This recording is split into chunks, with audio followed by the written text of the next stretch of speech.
Mabuhay! Ang pangalan ko ay si Esther Beja. Ako isang taga-suporta ng FIRST. Ang FIRST ay For Inspiration and Recognition of Science and Technology. Ito ay isang organisasyon na binubuo upang akitin at alukin ang mga estudyante na galing sa K-12 sa STEM-oriented competitive experiences. Ang ibig sabihin ng STEM ay Science, Technology, Engineering, and Math. Ang mga subjects na ito ay ina-identify namin bilang isa sa mga kailangang dapat tutukan upang ipagpatuloy natin ang isang matatag na malawakang pakikipagkompetensya sa nasyon.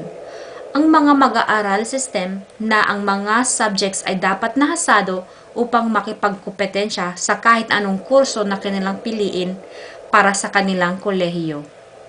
Ang FIRST ay nagbibigay din ng iba't ibang oportunidad na kinakailangan para ang inyong anak ay maging matagumpay sa STEM. At ang inyong suporta sa kanilang paglalakbay patungo sa magandang kinabukasan ay nasa sa inyong kamay. Ang Parents First ay ang pinakabagong mekanismo na pangsuporta na ginawa mismo ng iba't ibang mga magulang sa mga anak ay miyembro ng FIRST team. Naintindihan namin na ang iba sa inyo ay natatakot o nagdadalawang isip na payagan ng inyong mga anak na lumahok at maging bahagi ng FIRST. Kahit alam ninyo na ang mga oportunidad na handang ibigay ng FIRST. Bilang isang globally aware na organisasyon, naiintindihan namin na baka magkaroon ng problema dahil sa desisyon ng iba't ibang kultura tungkol sa paglahok sa programang ito.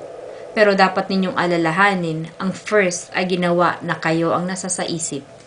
Gusto naming ipagpatunay sa inyo na ang FIRST ay nagbibigay ng isang ligtas at supervised na STEM na karanasan. Pinapaganda at pinapalawak ang aplikasyon ng inyong patungong kolehiyo. Sinasanay ang mga bata para sila ay handa sa global workforce. Ligtas ang FIRST. Inahanda ng FIRST ang inyong anak para sa global workforce. Ang adhikain ng FIRST Parents ay lumikha ng isang grupo ng mga magulang na maglalaan ng kanilang panahon, payo, at suporta sa FIRST team, physical man o makibahagi sa pamamagitan ng teknolohiya. Ang FIRST team na miyembro ay mag-aani ng abilidad at talento na kanilang kinakailangan upang maging matagumpay sa pagsulong sa kanilang pangarap na kurso sa kolehiyo. Sa inaasam naming suporta na galing sa mga magulang, sila ay magiging mas matatag at determinado na magtatagumpay sa kanilang adhikain kaysa sa suporta lamang ng pangkaraniwang guro. Para sa karagdagang impormasyon sa pagbuo ng FIRST Parents ng inyong komunidad na malapit sa inyong lugar, kami ay inyong pwedeng kontakin sa parentsfirst@gmail.com. Ako po ay isang magulang. Salamat.